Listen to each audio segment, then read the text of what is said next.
Oh man, oh man, oh man. What's up, guys? There was something. There's something out there right now that's trying to fight me, trying to keep me from doing this episode. I don't know what's going on, but holy hell, it's been a hell of a day. So, what's going on, guys? How are we doing out there? We got another DFS episode coming at you, of course. We're actually going to be covering the Thursday night games. Excited to do this one for you guys, although the universe is telling me not to. I mean, everything from waking up late to my dog playing with the squeaky toy the first go around when I actually tried to go live. Oh man, it's just been thing after thing. And then, of course, my least favorite thing that happened was the website that I use on CBS to give me defense points against, and I can actually check the positions to give you guys better, matchups. That website is actually redirecting me to a different page. So I can't get on there to see which defenses are, terrible up against which guys, the guys in the slot, the guys on the outside, the tight ends, etc. So yeah, I'm going to be doing this episode for you guys, but I just want you to keep in mind that I don't have my normal, research that I'm able to pull. So there might be a couple things that I wasn't able to look at. I still got most of them done, but it took me a little bit longer to do. This is why I'm going so late today. I normally go live at 4 for the DFS episode. But yeah, I had to do so much more research than I normally do to try and compile these analytics to figure out the best overall lineups for this slate. So before I dive into it, guys, if y'all want to check me out on Patreon, forgot to do this last week. If you guys check me out on Patreon, patreon.com/fantasyintervention, you're actually going to get 3 of my lineups for this slate. You're going to get one of my contrarian lineups, lineup that I don't think very many people are actually going to play. You're going to get a cash lineup, the lineup that I always play in like 10 cash tournaments, just to make sure that my money balances out. And then, of course, you're going to get my tournament play, which is, play that it's going to have a little bit of chalk and a little bit of, ownership, lower ownership guys, or lower owned guys, excuse me. Now, let's go ahead and dive into it, guys. And honestly, Tom Brady, let me give one more plug, actually. Patreon.com/fantasyintervention. There we go. All right, so Tom Brady actually looks like a whole different player compared to what I'm used to watching. He's been absolutely, playing off his rocker, especially this past game. I mean, what do you have? I believe over 300 yards or so, and just smashed, up against the Chargers, who have a relatively overall good defense. Not only is he up there in the in deep throws and deep attempts, he's also up there in multiple different metrics that we did not see last year. Now, whether that was because of the wide receiver core not being there for the Patriots last year, or, Tom Brady just coming out firing, coming out motivated. Maybe Bruce Arians is saying the right things, but either way, he's doing it. So he's 4th in red zone attempts. He's 3rd in deep ball attempts. Money throws are number 1. He's only thrown a potential 5 interceptable passes, right? Meanwhile, he has the 4th most passing touchdowns. He's on fire right now. He is absolutely on fire. But this Bears defense, man, is no joke. So although I love Tom Brady, I got to figure out the right combinations if I do want to play him. And while saying that, right, we have to realize that this could actually be the 1 week so far that we've seen on Thursday night or Monday nights for the single slates where you might be able to actually not play a quarterback and actually win big. So once again, all of Tom Brady's options are pretty much either questionable, doubtful, or out. It could be very, very challenging up against a very, very good Bears secondary. The Bears haven't allowed a passing touchdown to a wide receiver or a running back. So, I mean, that's pretty impressive as a whole. Now, it's not like they played the gauntlet of the wide receivers or the running backs. I mean, they faced the Giants, the Colts, the Lions, and the Falcons. The Lions didn't have Galladay. The Falcons didn't have Jones, right? And they held Ridley to 5 receptions on 13 targets. So that's good. But Gage only played 12 snaps. So they were able to focus and hone in on of course, Calvin Ridley. So like I said, they haven't really played the gauntlet of the wide receivers. In terms of the running backs they've played, there was only one running back that had more than 3 targets, and I think it was like Deion Lewis, like 4 or 5. So we're kind of limited with like a small sample size, right? Like we didn't see any kind of, crazy plays going on up against the Bears. So I can't sit there and I can't be like, don't play pass catching running backs, don't play wide receivers up against the Bears. Don't do it. It's the wrong play. I don't think that is necessarily the wrong play just because we haven't seen it. But we have seen them able to take away certain aspects of this offenses. So it could be another week if it's just Mike Evans and Scotty Miller out there for the wide receivers. Ridley, so far, is the only player with over 100 receiving yards to any of the positions. So yeah, like I said, the outlook's not great. I'm still going to have shares of Brady and Evans and, Scotty Miller, right? Since they give up targets to the receiver underneath. And even Tyler Johnson, he hasn't seen a target yet, but he's kind of interesting because he's playing almost all of his snaps out of the slot. So I'm not going to be super heavy on any of these guys, but I do like certain combinations and just a few of Brady, Evans, Miller, and of course, Tyler Johnson, not in the same lineups, but all separate. Who I am going to be heavy on and who I'm going to, pound the table for is going to be the tight ends with Gronkowski and Cameron Brate. We had Hurst, Mo Alley Cox, and Hawkinson all get a touchdown up against the Bears. Meanwhile, the one game that they didn't get it in, it was Ingram, who was 6 for 8 for 65 yards. So that's pretty promising for the tight end position, especially in a game that we're going to consider to be, semi-low scoring. Man, it's tough for me to sit there and say go play every instance of Gronk because I think that Brate could actually be a piece of this offense as well. But Gronk has far out-snapped even O.J. Howard before O.J. Howard got hurt. And, he almost doubled out the routes that he ran to O.J. Howard. Gronk has run 93 routes. O.J. Howard has only ran 59. And now that he's hurt and he's out, they could be looking, Gronk's way a lot more often than what they did. It's kind of crazy. They haven't had the easiest matchups either in Tampa Bay up against the tight ends. 3 out of the 4 matchups have been against top 12 defenses versus the tight end. So I'm looking for Gronk to actually have a big time breakout game and to kind of smash faces. Meanwhile, Brate, slide into that blocking role. Gronk could actually see some more snaps out of the slot. We saw it happen last week while Cameron Brate actually came in the game after O.J. Howard got hurt. So I think that we could see one of these just massive blow-up weeks like we saw with Robert Tonyan last week. And this could actually be the captain spot or the MVP play. That bonus spot that gets, additional points to it. I think that Gronk might actually be one of the best options for that to happen. I won a lot of money this past Monday night off of that Tonyan play in the bonus spot, and I think it could happen with Gronk as well. So look for Gronk and Brate to be mixing a bunch of my personal lineups. Gibson, right? 5'10". He's the guy that's covering, the tight ends to an extent. He's 5'10". He's really undersized. He's not the ideal guy. And Eddie Jackson should have his hands full trying to keep Mike Evans from beating him deep. So I see a lot of bracketed coverage over on Mike Evans' side. I think that Gronk is the right play. Now, I know we mentioned the running backs not doing well in the air up against the Bears, but I actually really like Keyshawn Vaughn for the first time ever. I liked Keyshawn Vaughn before the draft. I didn't like his landing spot, and then when Fournette got there, I thought Keyshawn Vaughn was dust. But then we saw after Rojo had 3 egregious drops this past week. They were bad. They were bad drops. After he had those 3 drops, Keyshawn Vaughn saw a lot more snaps in the third down type role. I believe he was 3 for 4 on receptions for 22 yards. Got that touchdown towards the tail end of the game. Keyshawn Vaughn could end up being this passing down option, especially if McCoy, I believe, is either doubtful or he's already out. If he doesn't play, I think it could be a smash spot for Keyshawn Vaughn, and he should be super cheap for tournaments out there. I think he's an interesting play, and I think that he's going to get on the field. And although I've cited multiple times that Tom Brady does not like rookies, he is not a player that actually gravitates towards rookies. We saw a little bit of a connection there with him last week, and I know one thing's for sure: he doesn't like players that drop the ball.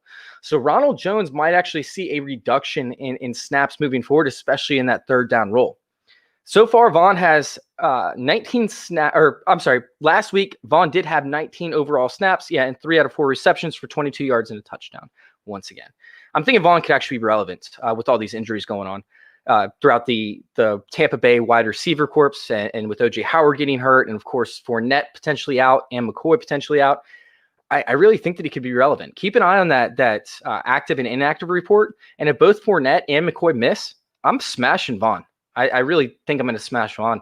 Tom Brady really doesn't have anybody else to go to outside of Gronk, who hasn't proved anything so far, and Mike Evans and maybe Scotty Miller. So if I look at Brady's stats, Brady has actually targeted the running back a whopping 40 3 times over the first 4 games so far this season. That's almost 10 targets a game, guys. I know that's simple math, but just in case, for those of you who don't get the simple math, that's 10 targets a game. Vaughn could easily see 6 or 7 targets and take that for 60, 70, 80 yards, maybe 2 touchdowns. I like Vaughn a lot this week. I still think that Rojo is a play to an extent, but the Bears are averaging 4.18 yards on the ground so far, and they have given up a rushing touchdown.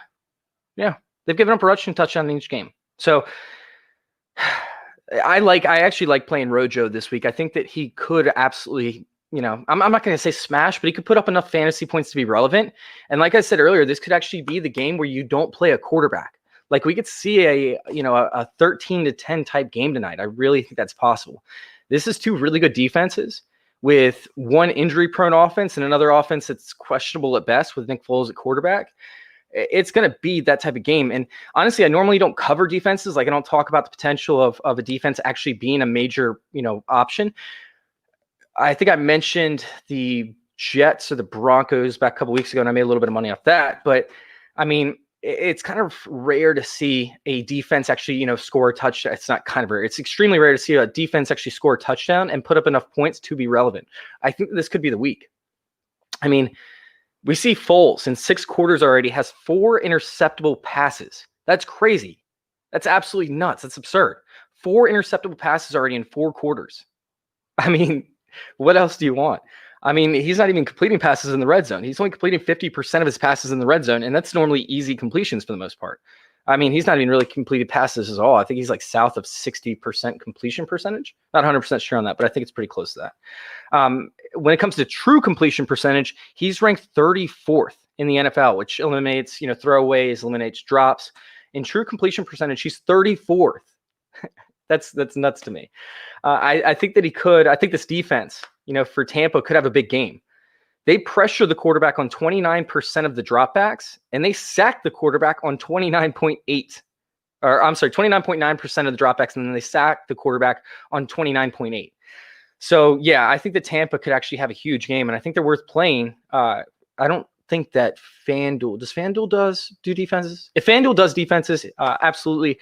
And of course, DraftKings does. So I think that they're worth a play. I don't know about a bonus spot play because I don't know if there's going to be enough volume, to go around with like passing attempts. But as a option, in your rosters, I think that they still might be worth it.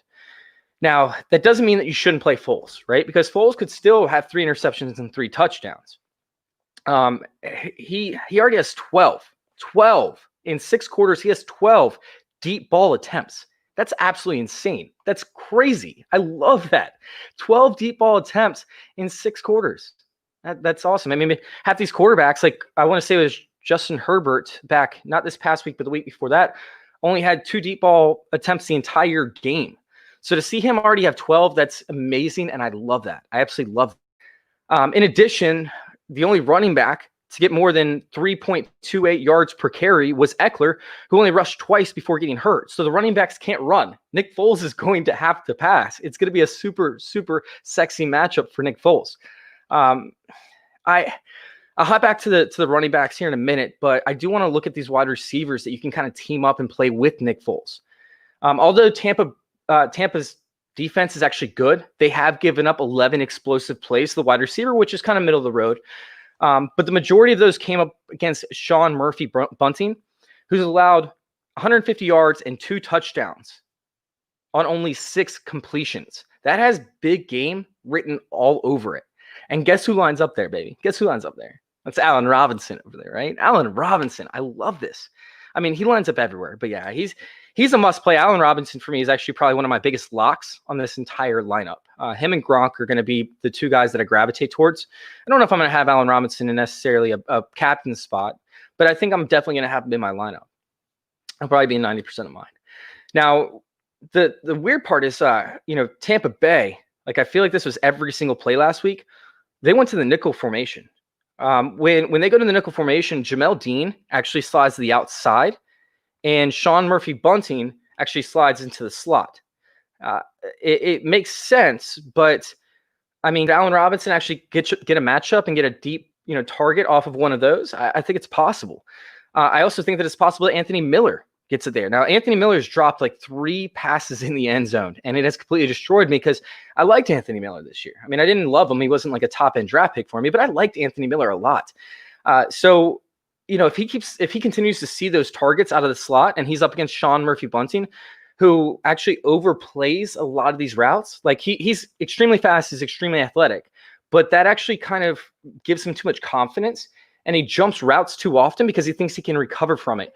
And that's actually led to a lot of the big plays. So Anthony Miller, who's actually really good with the double move, he's a play here for me. He's a play here. The interesting guy, though, and the guy that I actually love as a tournament dart throw is Mooney. I mean, Mooney could end up going up against him, right? Mooney lines up on his side on 40 out of his, I want to say 150 snaps so far this season, something along those lines. And he's actually getting more snaps overall than Anthony Miller. He's that outside guy. The Bears have needed this extra talent, right? With Anthony Miller not getting yards after the catch, right? And not getting open and having a very subpar yards per reception, along with Allen Robinson too. I mean, neither one of those guys are really good. I think Allen Robinson was 100 out of 155 for guys that are yards after the catch. Meanwhile, Anthony Miller was 145 out of 155. It was something like that when it came to yards after the catch. So yeah, neither one of these guys are overly dynamic. So they brought in Mooney, who is extremely athletic. I mean, this guy is an absolute monster. And, with his speed, he could absolutely hit a double move, once or twice and finish this game with, 120 yards and 2 touchdowns. I mean, we saw Guyton get the long bomb up against him last week. We saw Tyron Johnson, I think his name was. He got the long bomb up against him last week. We could easily see Mooney in that same exact role. And if Matt Nagy, who doesn't really watch film, I feel like, I mean, that's not necessarily true, but I just feel like he doesn't. If he watches any film, then he could use Mooney in this case and in the scenario.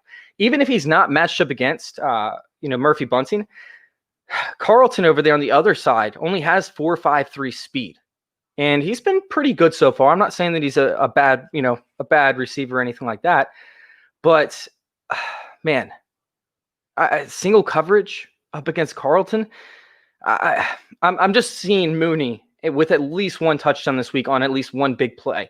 I think he's worth a captain spot play, and I think that he's worth, throwing into a few lineups here and there. I think he could actually pay off big time, especially if you're going to be playing Nick Foles. Now, Winfield over there, the safety, he's being asked to cover the tight end, and that has not been working out very well for him at all. He's been very, very subpar at best up against the tight end. And let me see. Where are my notes down here? He has allowed, 7 catches for 69 yards on 11 targets when in man coverage up against the tight end. So I like Jimmy Graham, who, by the way, is leading the tight ends in red zone targets and second in red zone receptions, to be a play here. I think that he could be. And Cole Kmet's an option as well. I mean, if you want a dart throw, Cole Kmet's probably really, really cheap. I think that he's a good dart throw. And then, of course, you have Demetrius Harris. Demetrius Harris has 7 targets so far, and he's actually out-snapping Cole Kmet.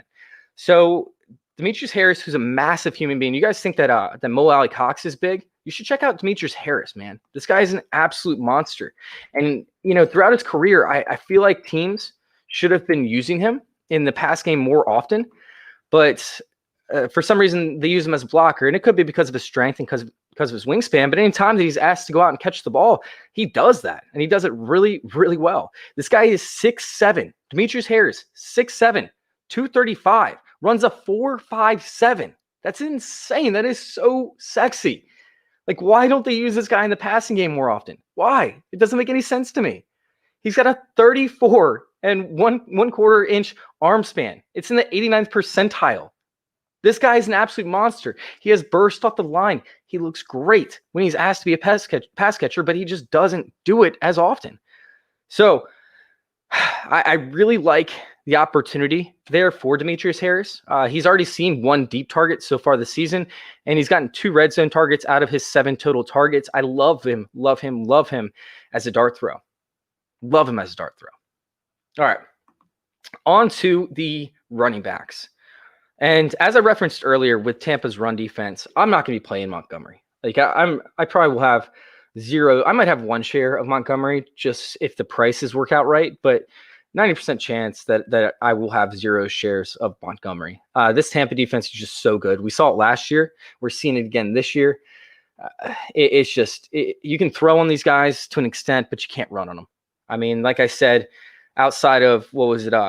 Christian McCaffrey had like a 3.28 yards per carry. There were no other running backs that played the entire game that actually had more than 3.28. So yeah, I'm not playing Montgomery, but I do think that Cordell Patterson could be a sneaky flyer as a pass catcher out of the backfield.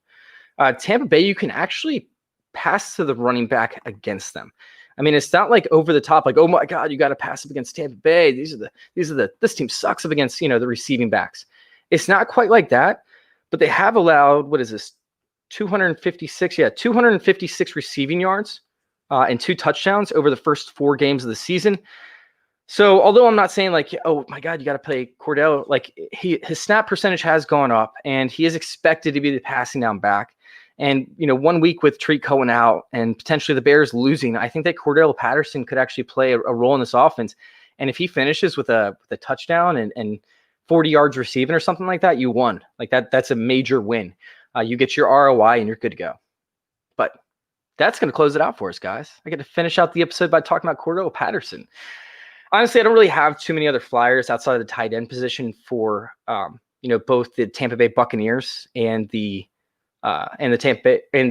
Chicago Bears. Wait, did I say Buccaneers? The Tampa Bay Buccaneers and the Chicago Bears. I don't know if I said that right. But anyways, I don't have too many flyers outside of those tight ends, so I'm not going to be playing those guys. If you want to go and check out my content, go check it out on linktr.ee/fantasy intervention. Once again, that's linktr.ee/fantasy intervention. You guys can see it scrolling at the bottom of my screen for those of you that are watching live. Listen, I appreciate you guys for tuning in to this DFS episode. Go check us out on linktr.ee/fantasy intervention. Go follow us on Patreon so you can actually get a lineup, right? You can get 3 of my lineups and play with me. I've won a lot of money over the past 2 weeks or so. So it's been fun. It's been fun. Anyways, guys, thank you all for listening. Thank you guys for tuning in. And thank you for letting me intervene with your fantasy football life. I'm out.